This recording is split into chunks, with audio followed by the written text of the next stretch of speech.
Most people hear the name Uzbekistan and think of a blank space in the middle of Asia. A hard land. A former Soviet republic. A place you fly over, not a place you dream about. But what if that empty space was once one of the brightest centers of human civilization? What if some of the richest cities on Earth once stood here, glittering with blue domes, gold mosaics, and caravans heavy with silk, paper, spices, and ideas? What if the roads that once connected China, Persia, India, Arabia, and Europe all converged in this very land? And what if, even now, beyond the cliches and the silence, Uzbekistan remains one of the most extraordinary countries most travelers still know almost nothing about? At the heart of Central Asia, far from the oceans, Uzbekistan sits in a world shaped by deserts, mountains, rivers, and memory. It is one of only two doubly landlocked countries on Earth, meaning that to reach an open sea, you must cross at least two other countries first. For centuries, this isolation might sound like a disadvantage. But in the age of caravans, being in the middle was power. Whoever controlled the roads through this land controlled exchange between worlds. And for a long time, Uzbekistan did not sit at the edge of history. It sat at the center of it. To understand Uzbekistan, you first have to forget the way modern borders make us think. This was never just a modern nation-state waiting to happen. It was an oasis civilization, a crossroads civilization, a survival civilization. Across much of the country stretches the Kizilkum Desert, a vast expanse of red sand, scrub, and heat. But threaded through this harsh geography are rivers that made life possible, especially the Amu Darya and the Sir Darya, two legendary waterways that fed fields, cities, and empires. Around their waters, and around the life-giving logic of oases, towns grew into cities, and cities grew into legends. Long before there was an Uzbekistan, there was Sogdiana, Bactria, Khwarezm, and Transoxiana, names that sound distant now but once mattered deeply to the ancient world. Merchants from these lands were among the great connectors of Eurasia. They carried not only goods, but beliefs, technologies, languages, and stories. Buddhism, Islam, Christianity, Zoroastrianism, astronomy, mathematics, art, and architecture all moved along the routes that crossed this region. The Silk Road was never a single road. It was a living network, and Uzbekistan was one of its beating hearts. Then came the conquerors. Alexander the Great marched here. Arab armies arrived with Islam. Turkic dynasties rose. Mongol horsemen thundered across the plains. And from this crucible of invasion and exchange emerged one of the most formidable empires of the medieval world under Timur, known in the West as Tamerlane.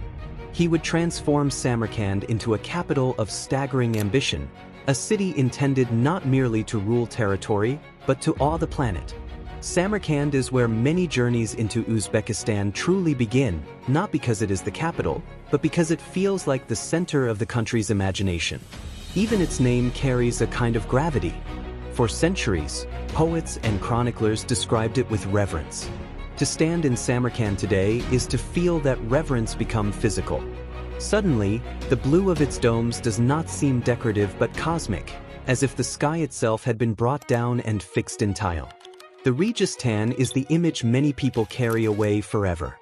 3 madrasas frame a vast square with such balance and splendor that it barely looks real. Ulubeg Madrasa, Sherdor Madrasa, Tilyakori Madrasa. Their facades burn with geometry, script, and color. At sunrise the mosaics glow softly. At noon they blaze.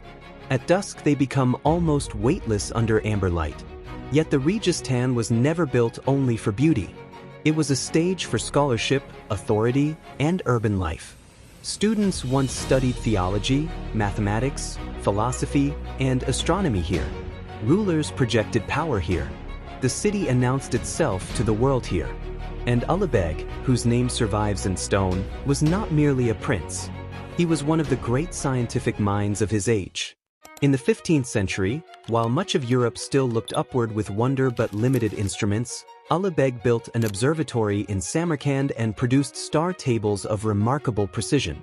This matters because Uzbekistan is often imagined through empire and conquest alone. But its history is also a history of science. Here the sky was measured. Numbers were refined. Knowledge was institutionalized.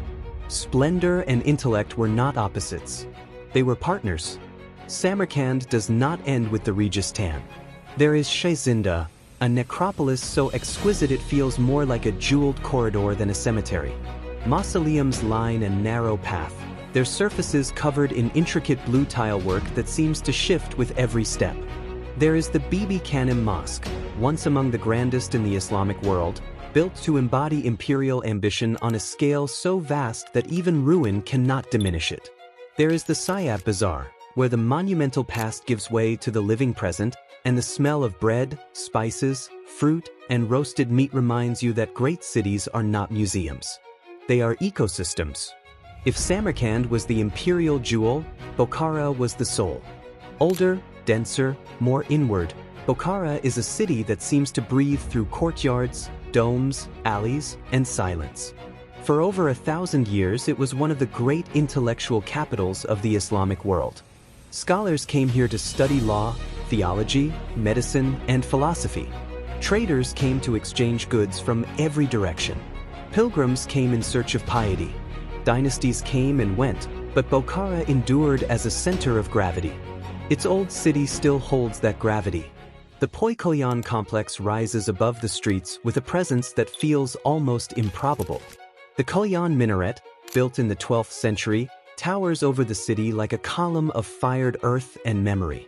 When Genghis Khan is said to have seen it, legend claims even he was impressed. Nearby stand the Koyan Mosque and Mir Arab Madrasa, binding devotion, learning, and architecture into one urban composition. Around them, Bukhara unfolds through caravanserais, domed markets, tea houses, hammams, and hidden workshops where metal, wood, silk, and embroidery still carry old traditions into new time. Bukhara teaches a different lesson from Samarkand. Samarkand overwhelms. Bukhara absorbs. In Samarkand you look up in astonishment. In Bukhara you wander and begin to listen. It is a city of texture, not spectacle alone. The worn brick, the filtered light, the repetition of arches, the call to prayer passing through old walls, the patient labor of artisans, the sound of footsteps on stone. Here Uzbekistan reveals that its beauty is not only grand and imperial, it is also intimate. Then there is Khiva, perhaps the closest thing in Central Asia to a walled dream. In the far west of the country, near the deserts of Khwarezm, Khiva rises with mud brick walls, watchtowers, minarets, courtyards, and palaces that make it feel suspended outside ordinary time. Enter the old inner town, Ichinkala, and the modern world drops away with startling speed. The streets narrow. The towers lean into the sky. Sunlight catches glazed tile and carved wood. The city feels less like a reconstruction than a memory preserved in full scale. But Khiva was never merely romantic. It was a strategic desert stronghold and an important node in regional trade, politics, and slavery. Like many places on the Silk Road, its past contains both brilliance and brutality. That duality matters. The beauty of Uzbekistan becomes more powerful when it is not flattened into fantasy. These cities were magnificent, yes, but they were also shaped by hierarchy, warfare, ambition, faith, and fear. Real history is never a postcard. It is a field of tensions. Uzbekistan deserves to be seen whole. Beyond the monumental cities, the country opens into landscapes many outsiders never associate with it at all. The Kizilkum Desert spreads with a severe elegance that can seem empty until you understand how much life and movement it once directed. Desert here was not simply absence. It was challenge, filter, and route. Caravans crossed it. Fortresses guarded its edges. Nomads read it differently from farmers. At dawn it can feel cold and infinite. By afternoon it becomes a furnace. By night it turns into a sky theater, a place where stars restore the scale of the world. Then there is the tragedy of the Aral Sea, one of the starkest environmental disasters of the modern era. Once among the world's largest inland seas, it was devastated in the Soviet period when the rivers that fed it were diverted for massive irrigation, especially for cotton. The result was ecological collapse on a breathtaking scale. Fishing communities were stranded far from water. Salt and dust from the exposed seabed spread disease and hardship. Boats were left rusting in a new desert, turning an inland shore into one of the most haunting landscapes on Earth. If the great monuments of Uzbekistan show human creativity at its height, the Aral catastrophe shows human planning at its most reckless. Yet even here, the country resists simplification. Uzbekistan is not just a museum of Silk Road glory or a cautionary tale of ecological loss. It is a living society undergoing rapid change. Since independence from the Soviet Union in 1991, and especially in recent years, the country has been opening more visibly to tourism, investment, reform, and the outside world. New rail links, new hotels, restored heritage sites, and easier visa policies have made it more accessible than ever before. Samarkand hosted UNESCO's General Conference in 2025, a symbolic reminder that this historic crossroads is once again asserting itself on the world stage. Tashkent, the capital, tells another part of the Uzbek story. It is not the city most foreign imaginations reach for first, but it matters because it embodies the country's modern face. Much of Tashkent was rebuilt after a devastating earthquake in 1966, and today it carries layers of Soviet planning, post-Soviet ambition, Islamic heritage, and contemporary urban life. Broad avenues, metro stations famous for their design, leafy boulevards, museums, new businesses, and old mahallas all coexist in a city that refuses the exotic scripts outsiders often impose. Tashkent says plainly, Uzbekistan is not frozen in its monuments. It is present tense. And then there are the people, without whom architecture becomes scenery. Uzbek hospitality is not a cliché invented for tourists. It is a deeply rooted social ethic. Tea arrives quickly. Bread is broken with ceremony. Guests are honored. Meals stretch with generosity. Conversation matters. Family matters. The table matters. Across the country, food itself tells the story of exchange and adaptation. Plav, the great rice dish of Central Asia, comes fragrant with carrots, meat, onion, and spice, each region claiming its own version. There are samsa baked in tandoor ovens, lagman noodles, shashlik skewers, hand-pulled doughs, dried fruits, nuts, melons, and rounds of naan bread stamped with beautiful patterns. To eat in Uzbekistan is to taste the Silk Road in everyday form. Culture here is not only inherited, it is performed, worn, sung, stitched, and negotiated. In markets and workshops you see ikat fabrics blaze with color. In ceramics, Suzani embroidery, wood carving, and metalwork, old techniques persist with remarkable vitality. In music, doira rhythms and long melodic lines carry both celebration and longing. In religious life, mosques and shrines remain important, but so do secular rhythms, Soviet legacies, and modern aspirations. Uzbekistan is majority Muslim, yet like many post-Soviet societies it contains layers of public identity that do not fit easy categories. This complexity is part of its fascination. And fascination is exactly what Uzbekistan suffers from not having enough of in global consciousness. For many outside Central Asia, the country has been reduced to caricature, confusion, or invisibility. Some know only the name of a fictional parody. Others know only old news about authoritarianism, cotton, or closed borders. But countries are not captured by one headline, one era, or one stereotype. Uzbekistan, more than many places, punishes lazy imagination. It asks you to replace assumption with attention. Because what kind of country contains one of the world's most dazzling architectural squares, one of history's great scientific courts, one of Islam's most revered scholarly cities, one of the harshest environmental cautionary tales, and one of the oldest continuously inhabited urban regions on Earth, yet still remains absent from most travel wish lists? What kind of country can make a first-time visitor feel both astonishment and embarrassment? Astonishment at its beauty, embarrassment at not having known sooner. Part of the answer lies in geography. Central Asia is still mentally remote for many travelers. Part lies in history. Soviet rule folded this region into narratives written elsewhere. Part lies in marketing. Uzbekistan never occupied the fantasy role that Morocco, Egypt, or India did in the Western imagination. And part lies in the nature of the place itself. It does not give itself away in one simple image.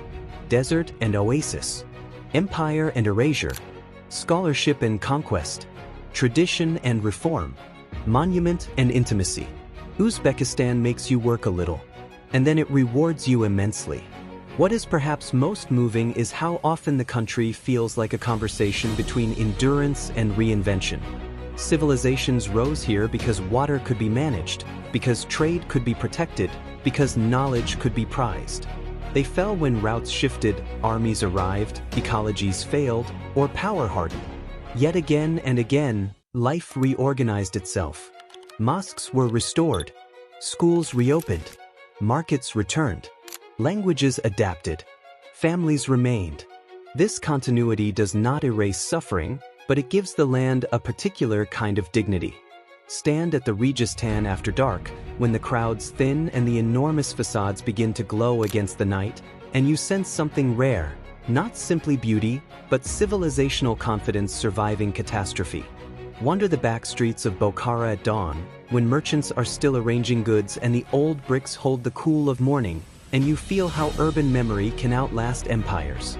Watch the shadows lengthen on Khiva's walls, and history no longer feels abstract.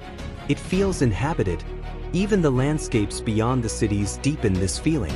In the Nurado Mountains and the fertile Fergana Valley, in desert fortresses and remote villages, in train rides between major centers, Uzbekistan expands beyond its iconic postcard sites into a fuller human geography.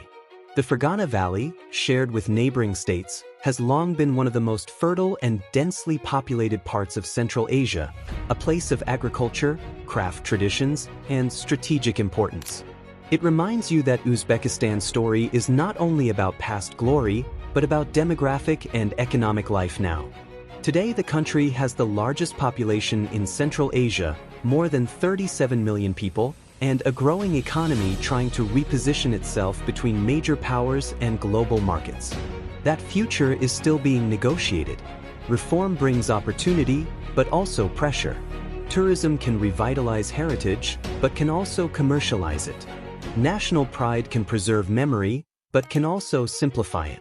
Uzbekistan, like every country rising into new attention, must decide how to modernize without hollowing out the very depth that makes it matter. But perhaps this is why the country leaves such a strong impression. It is not polished into easy consumption. It still feels substantial. It still contains mystery. Not mystery in the cheap sense of vagueness, but in the older sense of layered meaning. The kind of mystery that remains even after you learn more. Especially after you learn more. Travel here also changes the way you understand speed. The high-speed train can carry you between Tashkent, Samarkand, and Bukhara with surprising efficiency, yet each arrival feels like a transition between centuries. Outside the window, apartment blocks, wheat fields, orchards, pylons, and distant domes slide past one another without apology. Uzbekistan never lets one era fully erase another. Soviet mosaics can coexist with Islamic calligraphy. Glass towers can rise not far from caravan routes. Young people with smartphones move through cities whose names once sounded like legend in the courts of Europe and China. There is also the Fergana Valley, greener and more crowded than the desert-framed cities that dominate postcards. This fertile basin has long been one of Central Asia's great human landscapes, a place of farming, craftsmanship, and close social worlds.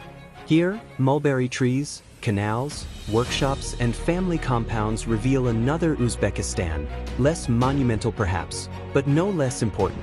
Silk weaving, ceramics, and knife-making continue in towns where skill is still treated as inheritance. The valley reminds you that civilizations are not built only by emperors and architects. They are built by growers, traders, cooks, weavers, blacksmiths, and parents who pass down ways of living that outlast politics. In Registan, ceramic traditions have made the town famous for generations.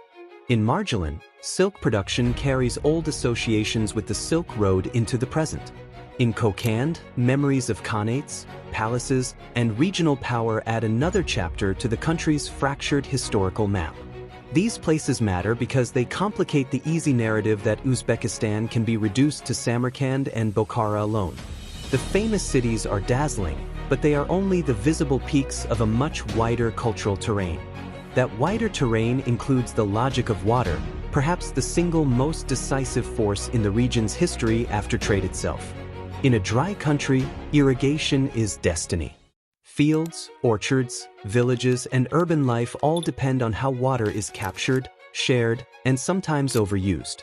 For centuries, communities here developed sophisticated ways of living with scarcity. In the modern period, however, the scale of intervention changed dramatically. Cotton became king under Soviet planning, and landscapes were reorganized to serve production quotas far from the people who lived with the consequences. This is one reason the Aral disaster feels so symbolic. It is not only about a sea disappearing. It is about what happens when land is treated as a machine instead of a habitat.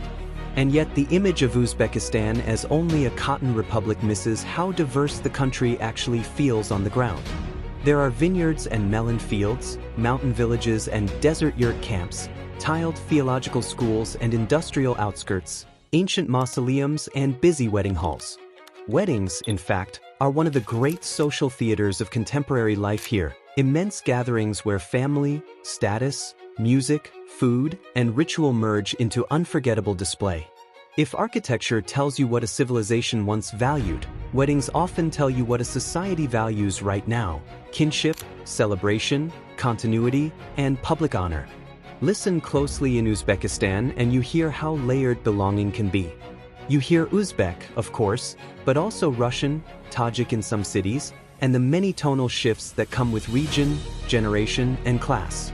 Identity here has never been simple.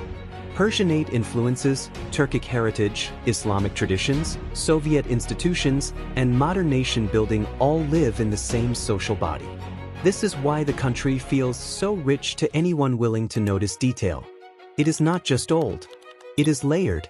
The country's religious architecture often receives the attention, but its secular design deserves a look too.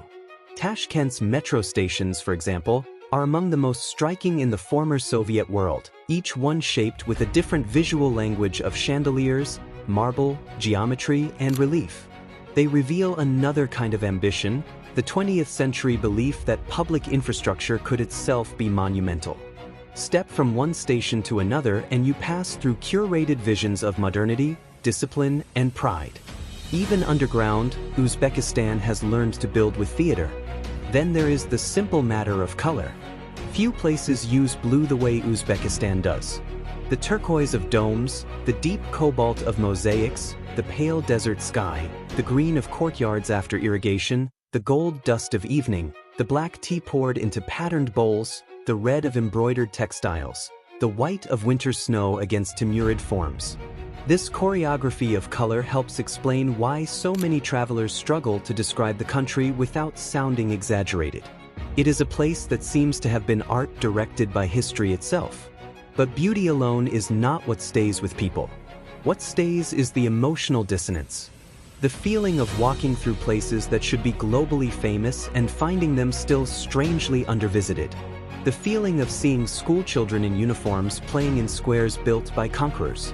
The feeling of eating bread still warm from a tandoor while discussing astronomy in a city where star catalogs once changed science. The feeling of standing at an Aral Sea ship graveyard and realizing that the same century that gave humanity spaceflight also destroyed an inland sea. Uzbekistan is full of these jolts. They keep the country from becoming decorative. For travelers, this means the experience can be unexpectedly personal. Uzbekistan does not overwhelm you with endless spectacle every minute. Instead, it alternates grandeur with human scale. 1 hour you are in front of a monumental facade designed to project imperial eternity. The next you are in a shaded courtyard hearing the clink of teacups. One moment you are tracing the path of Timur and Ulugh. The next you are bargaining for apricots, admiring hand-embroidered Suzani, or listening to a taxi driver explain how much the country has changed in the last decade. This alternation is part of the magic. It keeps history breathable. Season matters too. In spring, the country softens. Trees flower, markets brighten, and the desert edges feel briefly forgiving. In summer, the heat intensifies the old logic of thick walls, shaded courtyards, and evening life. In autumn, harvest colors arrive with melons, grapes, and long golden light across blue tile. In winter, snow can settle unexpectedly on domes and minarets, turning familiar monuments into something almost unreal. Uzbekistan is not a single visual experience. It changes character with the calendar, and that change deepens its hold on memory. Perhaps that is why repeat visitors often speak about the country with a kind of protective affection.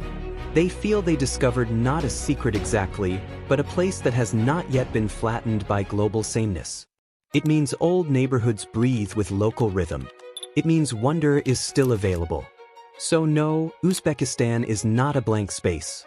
It is not merely a former Soviet republic. It is not just a stop on some forgotten trade route. It is one of the great crossroads of human history, still marked by the movement of ideas, goods, beliefs, and people. It is a country where turquoise domes rise from desert light like mirages made permanent. A country where astronomy and empire once shared the same square.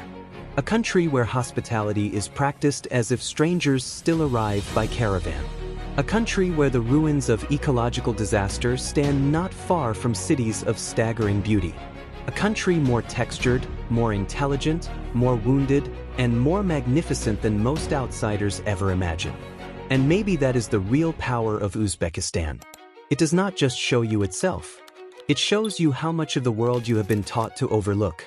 It reminds you that the map is full of places hidden not by distance, but by habit.